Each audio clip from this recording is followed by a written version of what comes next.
What's going on, guys? Good morning, and it's time for another crack at a mock draft. So this will be Seahawks Brendan Nelson mock draft 3.0. And a couple of changes this time. First of all, I'm going to be revealing the picks one by one. I had a couple people ask me to do that, not just put the whole mock up on the screen at once, kind of reveal it row by row. So we'll be doing that. And second of all, this was the first mock draft where I started to do trades, because I think it's very possible we utilize trades. And this mock draft is going to take a little bit of an alternate route from my previous ones, and the way in which it will take an alternate route will immediately make itself pretty obvious. So let's go ahead and jump in. Seahawks mock draft 3.0, and we're starting with a pretty big bang here. So buckle up and let me know what you think when you get to the end of it. So, first move, I'm trading Geno Smith.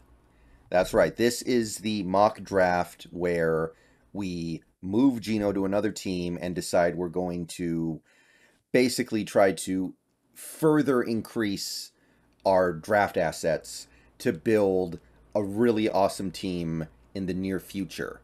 Not necessarily this year, but maybe the next year or the year after. So I'm trading Geno Smith. Right now, the best trade I can come up with, Geno Smith to the Washington Commanders for a middling pick in the second round and a late pick in the third round. So we get Washington's second round pick and third round pick, and they get Geno Smith. That's my trade. So with that, the Seahawks now have a pretty significant need at quarterback. So it should surprise nobody that I go quarterback with my first pick. And I go C.J. Stroud. I believe he is the best quarterback in this class. He is my QB1. Was very impressed with him. He's got a great arm. Very impressed with all the different throws that he can make. And I would be very happy to build around him for the next decade based off what I've seen so far. I don't think he is a rarefied prospect. I don't believe that he's a Joe Burrow or an Andrew Luck. But I don't think he's as far off as some people do.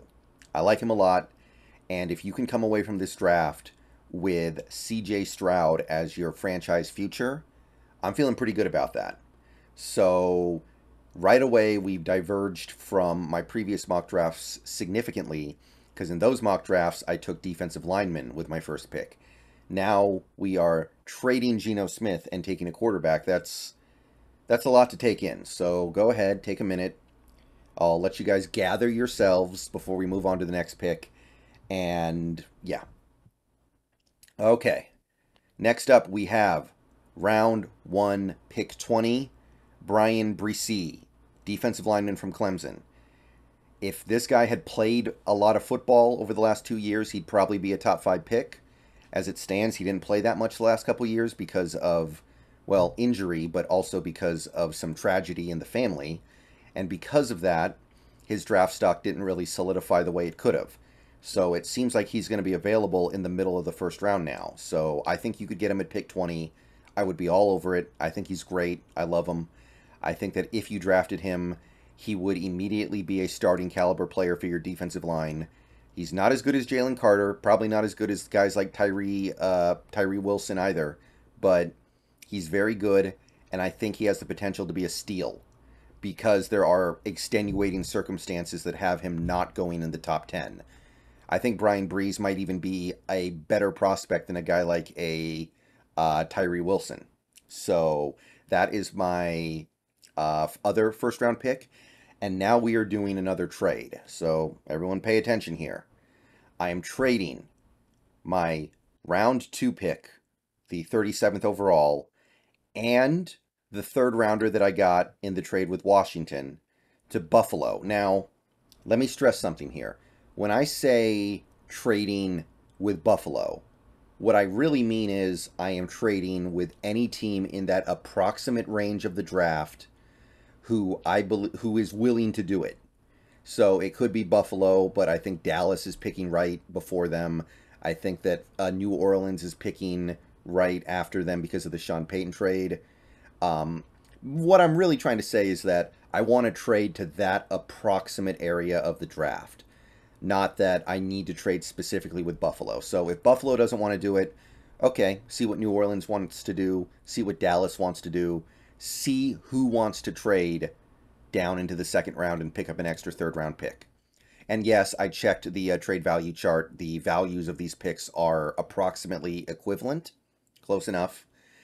And I am getting myself a third first round pick. And with that pick, I am taking John Michael Schmitz, the center from Minnesota. I had a recent mock draft where I had Schmitz going in the early second, and everyone said there's no way he's going to be there. So now I'm trading up a little bit to get him. Now, if John Michael Schmitz has a big combine, which is very possible, he might not even be available here. But for the moment, I think he would be. We'll have to revisit this after the combine.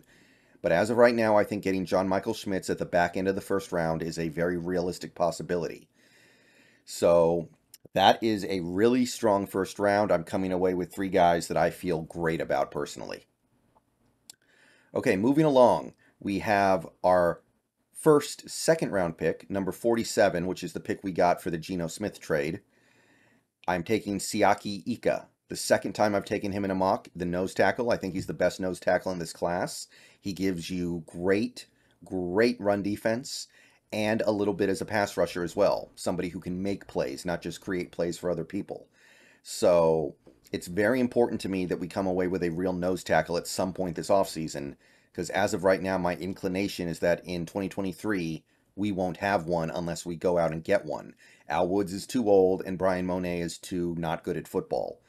And neither guy should be on the roster, I don't think, when the season starts. So Siaki Ika, getting him in the middle of the second round and feeling pretty good about that. And that really pads out your defensive line.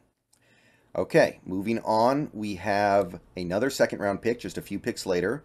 I'm getting Zach Charbonnet, the running back from UCLA. One of my favorite running backs in this class.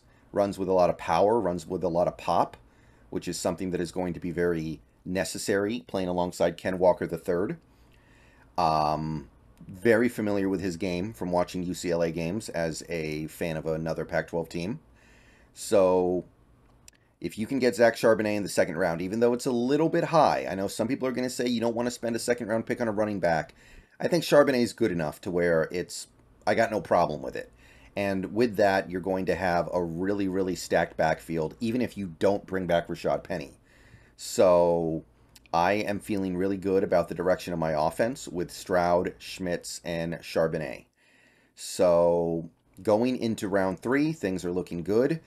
Now, we still have our native third round pick, but I am trading it. I am making another trade. I am trading my round 3, 83rd overall pick, and my round 4 pick at 121 to Houston to move up 10 spots. So I'm giving up a 4th round pick to move up 10 spots in the 3rd round. And I'm doing this because there's a particular player I have in mind that I believe you will only be able to get if you trade up to the mid part of the 3rd round. And that is Henry To'oTo'o. After Trenton Simpson, who I believe will be a 1st round pick that we may not be able to get, To'oTo'o is probably my favorite linebacker. It's not a very good linebacker class, but we need linebackers. I can't just sit there and say, I don't like these linebackers, so I'm going to go to war next year with Cody Barton and Tanner Muse as my linebackers. That's not going to happen. So I'm bringing in Henry To'oTo'o as one of my rookie linebackers with that middle to early 3rd round pick. I think that's worth giving up the 4th rounder. Okay, now we're doing another trade. And I know this seems a little crazy, but look, here's the thing. You don't want to have too many picks. You don't. Especially later in the draft. Those guys won't make the roster. If you have too many picks, you're going to have too many guys that don't make the 53-man that end up on waivers, and then other teams poach them. So at the end of the day, if you spend a 5th round pick on a player and the player is pretty good, but he doesn't make your team because you had too many other rookies that needed to make the roster, and you release him and he gets picked up by another team, then what was the point of the pick? I'd rather trade up and get better rookies, fewer better rookies, rather than taking 10-plus rookies plus a few UDFAs, knowing that at least a few of them will not be able to make the final roster because I can only have so many guys. So I am aggressively trading up for better picks in this mock because I got so many good picks from the Geno Smith trade. I had to offset that somehow. And I think that's something very important that people should keep in mind going forward with their mocks.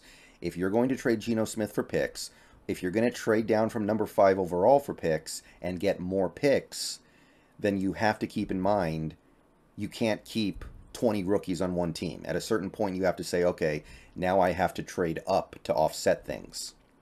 So I'm trading up with my 2 5th-round picks back to the 4th round, 118 overall with Minnesota. And I'm getting Ivan Pace Jr., the linebacker from Cincinnati. Very intriguing player. A little bit of Micah Parsons in him, little Micah Parsons-like.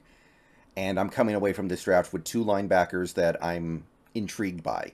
Neither guy is a surefire, blue chipper, future NFL stud, but they both have potential that I like. They both bring traits to the table that excite me, and I'm at least feeling a lot better about my linebacker depth going into 2023, knowing that Barton may be gone, Brooks won't be healthy for the start of the season, and there isn't a heck of a lot going on right now behind those guys. And then I got one more pick in the 6th round. It's Alex Forsyth.